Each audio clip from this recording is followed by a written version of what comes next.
Hello, I'm Crickets, and welcome back to I Have a Story. Yesterday I talked about Ralph's full sister. Today I'm going to talk about Ralph's half sister and how yet another woman who abused that man, and he did everything he possibly could for her, and then even in the end threw him under the bus just to save her own skin. Now, this woman was 66, 67 years old, and she had bone cancer and brain cancer. Her name is Denise. Denise grew up on the streets of Detroit. Her mom was a crack-headed hooker. Denise became a crack-headed hooker on the streets of Detroit. Talk about a life of hell.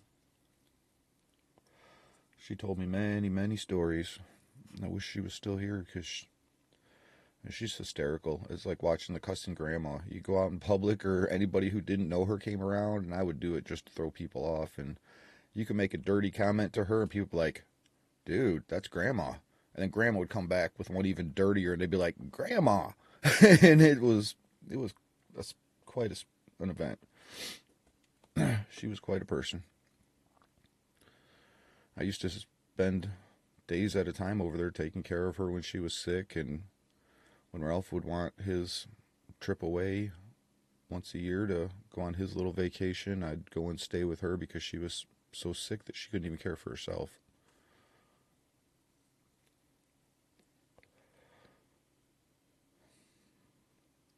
The stories she told, they're really sad and sick, and what her life was because of what her mom's life was and what it was presented to her and the way she was raised. Part of why I worry so much about my kids. My ex-wife when she was here, used to give me all sorts of lip about helping her when she needed help. She's an evil person. Well, is it any more evil to be a drug addict and a hooker, or to be a drug addict and an abuser and one who cheats on every husband you ever had? What's the difference? None.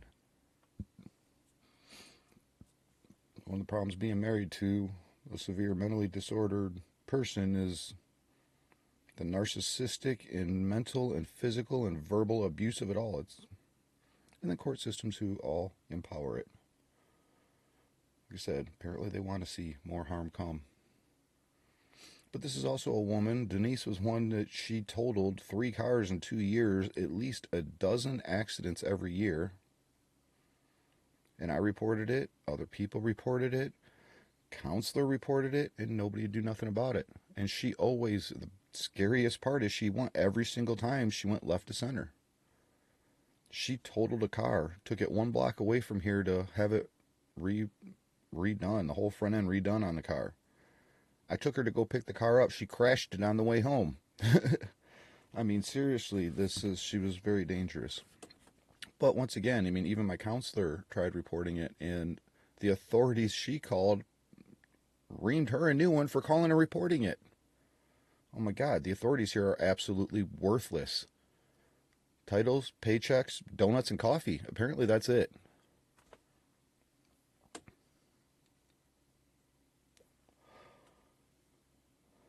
So much crime takes place because they don't do anything. And here was another incident. One of the last accidents she had. She drove off the road into the woods, and a tree was down, and it went through her headlight all the way through the computer of her car, through the entire engine bay, and hit the firewall. If that tree would have been about 6 inches higher, it possibly would have gone through the windshield and impaled her. And she crashed in that person's front yard 3 times just in like a 6-month time period. Those people were reporting her like, look, she's crashed in our yard alone. She took out my mailbox twice in 1 week. But yet our authorities didn't do anything about it. This is a woman who was having seizures. And she even had a seizure at the hospital in one of her doctor's appointments.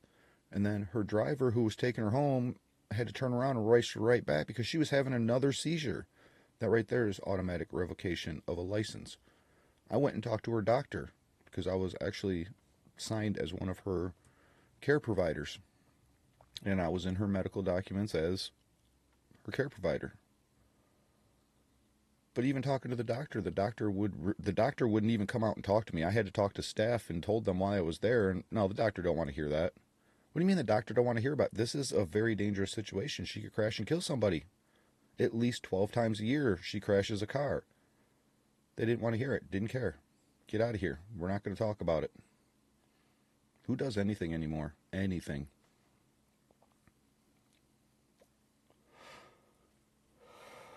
But I felt bad for her because she was an old, elderly lady with bone cancer, brain cancer, and she was dying. Outside of that, I couldn't say no. I don't care about her previous life and what she had done throughout her life. I saw an elderly lady who had nobody, and there's a reason why she had nobody. The life she led and living on the streets of Detroit, she couldn't trust anybody, always blamed people from stealing from her when she wouldn't remember where she put stuff, and then the abuse that she would do to Ralph. I mean, one day he comes over here at like 4 o'clock in the morning and wakes me up. He's like, man, I had to get out of there. Why, what's going on? Well, about 2 o'clock in the morning, she came in, and what did she dump on him? It was a bowl of noodles. She was cooking a bowl of noodles at 2 in the morning, and this is also a person who had many fires in the kitchen, even catching herself on fire in the kitchen. So we were really worried about the dangers Ralph was in all the way around. And even during my counseling appointments, since Ralph was with me all the time, my counselor ended up on my sessions working with him and with the woman who killed him and talking about Denise, all of it. Because I cared about him, and he's part of my life. I care about the people in my life, especially somebody that close to me. So I was giving up my time on the clock with my counselor to discuss his issues and what was going on there. So she knows the whole story. She called and reported, made many reports, and nobody wanted to listen. They actually put her down and damned her for even trying to report her doing her job, because nobody above the real people in the world, the people who have titles and paychecks whose job it is to do these things, they refuse to do it. Every step of the way. Again, murders. No, nothing to see here. Oh, wait, that's another mysterious death that happened in a mysterious way with mysterious evidential... Oh, again, Clintons must be around.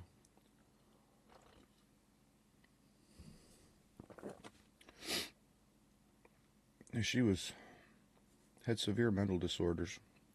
And with the lifestyle that she led and not knowing her as a young person, only getting to know her as an elder, you can only put together what the drugs and that street life and what everything did to her. But Ralph found out that he had a half-sister. And it wasn't until he was an adult that he found out he had a half-sister. And I talked in my last video a little bit about how Ralph survived digging up worms, and should be able to work a full-time job and survive off of it, not have to pay so somebody else doesn't have to work. His ex-wife has never worked. He paid for her to sit on her butt while he did nothing but work his life away to pay for her, while she was the abusive one, abused their child. Men just pay. That's all there is to it, right? And I'm supposed to not be sexist. I'm not supposed to be racist. I'm supposed to keep my head in it all when the system keeps damning me as the victim and my children and the men in my community and all the rest of the kids in my community. No, this is sick. It's twisted. It's their job to do the complete opposite of what they're doing. It's illegal what they are doing. But all that matters is titles and paychecks. That's it.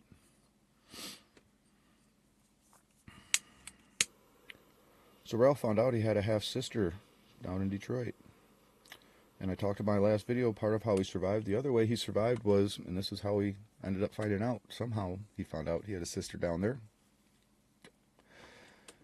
He could no longer live with his mom and dad, care for his mom and dad, take care of the resort like he was doing, work full-time, and still going into debt because child support takes so damn much.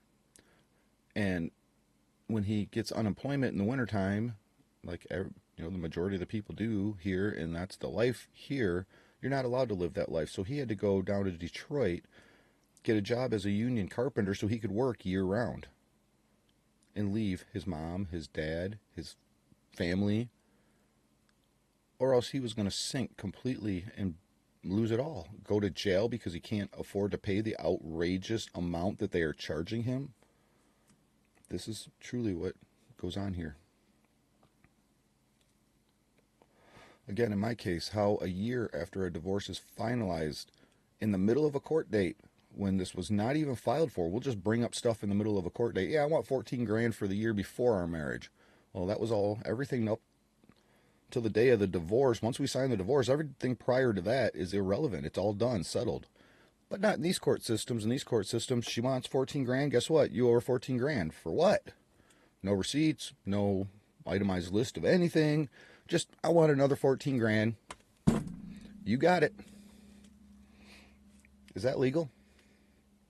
14 grand in arrearages now in my child support, snap of a finger a year after a divorce is finalized. I can't help but to keep going there, people. Because where it's going to go, if I don't get help, well, it's going to be the end. At least for me. This is slavery. This is abuse, illegal corruption on our system. I've had enough. I've watched it happen to too many people throughout my entire life. We know it happens. There's no denying it. But why are we not doing anything about that to take care of that? Why are we not caring about the kids, the victims? Why are we still damning people to the point of alcoholism, drugs, and corruption that they likely would have never committed if not for the hell that they were forced into? And to find out that it's all corrupt bullshit. So that's another way Ralph had to survive. He had to leave his mom and dad, who were elderly and dying. He had to go and get work outside of his home and travel across the state to get work like they used to have to do back in days of settlement. Can't just sit here and work your jobs and live your life and have your life. No, it's all about giving life to your ex who abused you. And she never had to work. He paid for everything and took care of everything for her, even after the divorce. He owned the house, if I'm not mistaken, for 18 years before he got married. And then once they got married, now she just took the house from him. And now he has no home. This is all bullshit.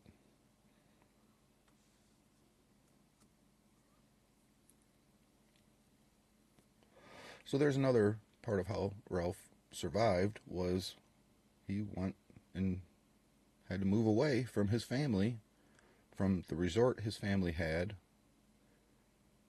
while his parents were getting older and ill, not being able to take care of his parents. I actually know the caregiver who was the caregiver for his parents.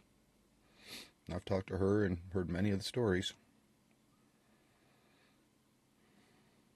That's wrong. We are told we have the right to live our life and to be free and to be who we want to be. But that's not the real, again. Smoke up the keister. That's all it is. Another false ideology, smoke and mirrors.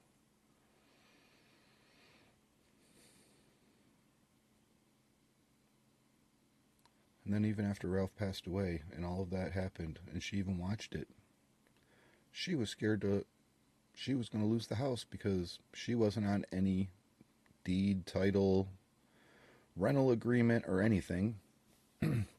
So she was afraid she was going to get kicked out. Ralph had originally left the house. There's more to it without going too far into depth, but just say Ralph was left the house to the woman who killed him and her kid, her oldest son. Those were the two that the house was supposed to go to. So, in order for her to kiss butt for the woman who killed her brother, she went in and I took her in. I took her and I would not even talk to her the whole ride home, and I have not talked, and I didn't talk to her since. I refused to talk to her after this. You don't throw people under the bus, especially the people who are the closest to you, especially the people who took you in and saved your life and took you out of hell and brought you to heaven.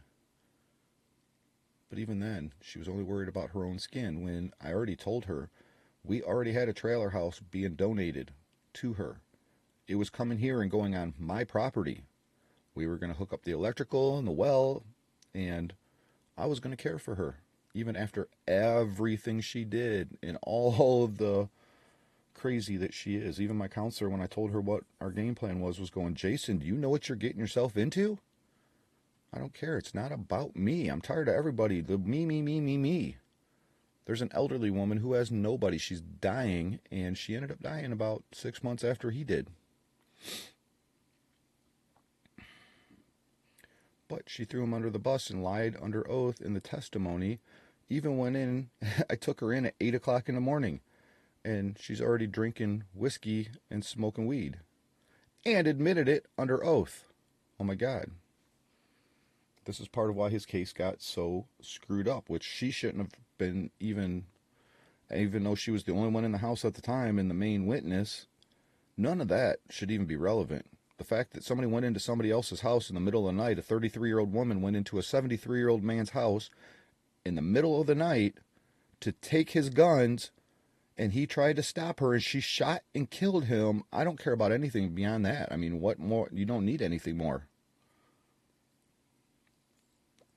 That is the ultimate sin that you should, but yet here you just walk and walk and walk. If it even ever gets investigated and somebody pushes for an investigation, that's how it gets investigated, right? How sick, how twisted, how demented. I'm so sick of it. I can't live in it.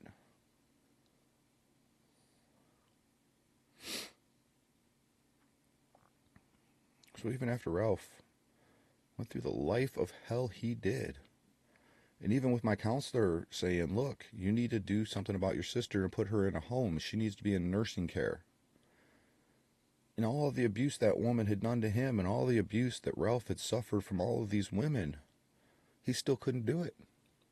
He still cared more about her than he did himself. I get it. Now you know why Ralph was like a dad to me, because we were like two peas in a pod.